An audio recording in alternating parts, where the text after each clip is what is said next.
Yo les gars, yo tout le monde, on se retrouve pour une nouvelle vidéo, on se retrouve pour parler du Barça, bien sûr, en attendant que les petits chatons se débrouillent derrière. Nous, on va parler du club, on va parler de la situation, du calendrier, de différents joueurs, l'état de blessure, l'état de forme.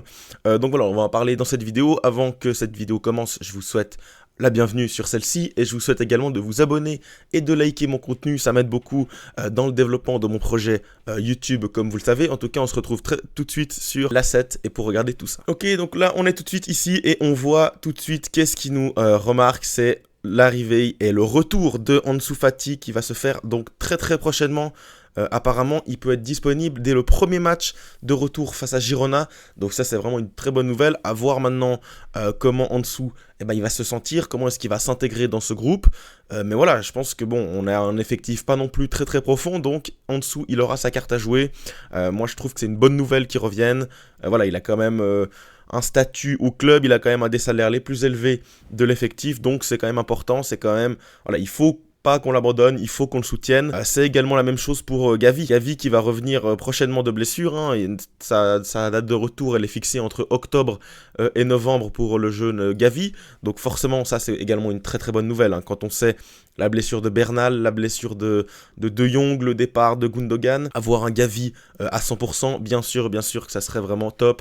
En plus, dans cette intensité de flic, bah forcément moi j'ai envie de voir ça et ça me hype beaucoup pour les prochaines semaines. Ça c'est un élément positif, extrêmement positif, ça sera le retour de Gavi sur les terrains. Alors bien sûr il ne faudra pas précipiter son retour, il va falloir le faire dans de bonnes conditions, il va falloir faire attention parce qu'on sait qu'après des croisés c'est compliqué de revenir tout de suite à son meilleur niveau, il va falloir le faire rentrer, il va falloir être patient avec lui.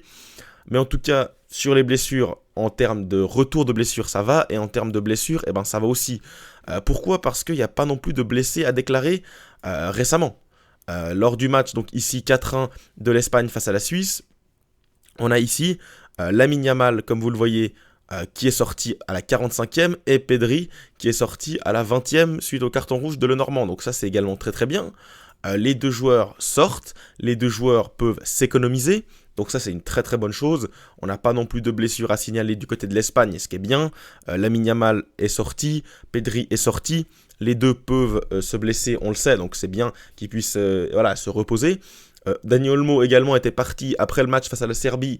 On a eu peur, on a cru qu'il était blessé. Finalement, non, il devrait être disponible face au match de Girona ce week-end, le match de retour. Donc, rien à signaler. Lewandowski revient frais. Koundé également revient sans blessure. Voilà, les internationaux reviennent sans stress. Donc ça, c'est bien par rapport à ça. Ce qui va nous permettre d'aborder les prochains matchs avec sérénité. Les prochains matchs, mais aussi les anciens matchs. Il faut voir qu'on est quand même sur une dynamique extrêmement positive de 4 victoires en 4 matchs. Des victoires plutôt convaincantes, notamment la dernière face à Valladolid où ça gagne 7-0. Donc ça, il va falloir continuer sur cette lancée. Il va falloir forcément gagner encore, parce que le Real est pas si loin que ça, ils sont à 4 points derrière. Il y a aussi la Ligue des Champions qui arrive. En tout cas, on va un peu détailler ce calendrier qui arrive. Girona, Monaco, Villarreal. On va détailler ses adversaires, la forme de chacun. Et on va tout de suite commencer par Girona. Alors Girona, on le sait, c'est une équipe qui a fait une saison précédente complètement folle. La plus dingue de son histoire, bien sûr, puisque c'est la qualification en Ligue des Champions, la première de leur histoire. Ils sont qualifiés en Ligue des Champions. On peut voir qu'ils vont jouer le Paris Saint-Germain dès cette semaine. On va forcément en reparler. En tout cas, c'est une équipe qui a été donc décimée au niveau de l'effectif. Ils ont perdu beaucoup de joueurs. Dovbyk, ils ont perdu Savio, ils ont perdu Alex Garcia au milieu de terrain. Ils ont même perdu Eric Garcia qu'on a récupéré au Barça. Donc voilà, ils ont perdu beaucoup de joueurs. Même Couto qui est parti du côté de Dortmund. Mais finalement, c'est une équipe qui quand même arrive à avoir une certaine continuité. Pourquoi ? Parce que le début de saison est plutôt bon dans l'ensemble. On a notamment 2 victoires ici lors des 2 dernières journées face à Osasuna et face à Séville, qui ne sont pas non plus des équipes faciles à jouer, on le sait. À l'extérieur pour Séville, à domicile pour Osasuna. Et puis avant, on avait quand même, alors ce contre-résultat ici, mais dans le jeu, j'ai regardé ce match, Girona ne mérite pas de se prendre 3-0, c'est un peu sévère. Et puis le match ici, au Villamarín face au Betis, 1-1, c'est quand même un bon résultat, tant on sait la difficulté pour les équipes espagnoles de se déplacer au Betis. Donc voilà, c'est une équipe qui est sur sa continuité, ils ont 7 points sur 12 possibles, ils ont quand même rencontré 4 adversaires pas simples, et ils vont continuer puisque ça sera le Barça et le Paris Saint-Germain lors des prochains matchs. Donc Girona arrive dans un état de forme plutôt bon, Ils sont pas non plus à leur prime, ils sont pas non plus, voilà, ils sont pas dignes de l'année précédente, mais ils sont quand même forts. Ils sont très solides à domicile. Et pour l'instant, ils ont joué qu'un match à domicile et ils l'ont gagné 4-0. Donc il va falloir forcément en mettre beaucoup. Surtout qu'on sait que les derniers matchs du côté de Girona ont été extrêmement compliqués. On le voit ici. Le dernier match, c'était bien sûr soldé par une défaite 4-2. Juste ici, c'était du côté de Girona. Et même à domicile, c'était sur le même score. Donc on reste quand même sur 2 défaites face à Girona. Girona, bien sûr, le club catalan, le club petit frère normalement. C'est 2 clubs qui s'apprécient plutôt. Il va falloir remettre les pendules à l'heure. Il va falloir les corriger. Après 2 défaites et même un nul. Donc on voit c'est compliqué ces dernières années contre Girona. Il va falloir retrouver la victoire à l'extérieur, ce qui n'arrive pas souvent, ce qui n'est pas arrivé depuis l'année passée où on avait gagné 1-0, sinon c'est compliqué de gagner là-bas. Pour toutes les équipes en Liga ces derniers temps, c'est très compliqué. Ça devient un peu une forteresse, ce Montilivi, pardon. Donc il va falloir surpasser ça. Il va falloir aller gagner pour continuer sur cette dynamique. Après Girona, si ça se fait, il va avoir Monaco. Monaco en Ligue des Champions, ça sera l'entrée, le début de Flick en Ligue des Champions, ça va être forcément très intéressant à suivre. Monaco qui est sur plutôt une bonne lancée en Ligue 1, ils sont sur 3 matchs, 3 bons résultats. Une victoire face à Saint-Etienne, une victoire face à Lyon plutôt convaincante, même si on sait la faiblesse lyonnaise, et finalement un match nul contre le RC Lens, donc on est plutôt sur une bonne dynamique. On a bien sûr en tête ce match face au Barça qui peut nous aider, même si dans la dynamique le Barça était bien loin de son niveau actuel, mais on a quand même la composition type avec un milieu Denis Zakaria, Camara, Mbolo Balogun devant. On a quand même une équipe qui est assez solide, Salisu, Kerrer, Vanderson. Ils font les deux un bon début de saison. Ça va être compliqué. Forcément, ce match va être difficile, mais Monaco, ça devrait être possible. Surtout qu'on sait, à domicile, Monaco, c'est pas non plus la foule d'une vie. C'est pas non plus si compliqué à prendre. Maintenant, il va falloir être bon. Il va falloir être bon forcément. Monaco, c'est quand même une équipe qui est très sérieuse en Ligue 1, qui va jouer le podium, qui reste quand même sur des bons résultats, qui est vraiment sur le podium provisoire. Donc ça va être compliqué, un déplacement, un bon test pour le Barça de Flick. En tout cas, ça va être intéressant de commencer cette compétition qu'est la nouvelle formule de Ligue des Champions par ce déplacement à Monaco. Ça va être très intéressant. Ça va s'en suivre un match face à Villarreal. Villarreal, bonne équipe de Liga, vous la connaissez tous, on n'a pas besoin de se répéter, qui fait également un très bon début de saison. Pourquoi ? Parce que c'est une victoire à Séville, une victoire 4-3, le match peut-être de ce début de saison en Liga, mais même dans les 4 championnats majeurs, un match énorme face au Celta Vigo 4-3, et finalement un nul à 10 à Valence. Donc c'est un début compliqué parce qu'on tape Séville, Valence et Celta Vigo, une des équipes en forme, une des équipes peut-être surprises de cette saison en Liga. Ça se débrouille pas trop bien, 2 victoires, 1 nul. On est plutôt solide du côté de Villarreal, on a notamment le retour de Jérémy Pino.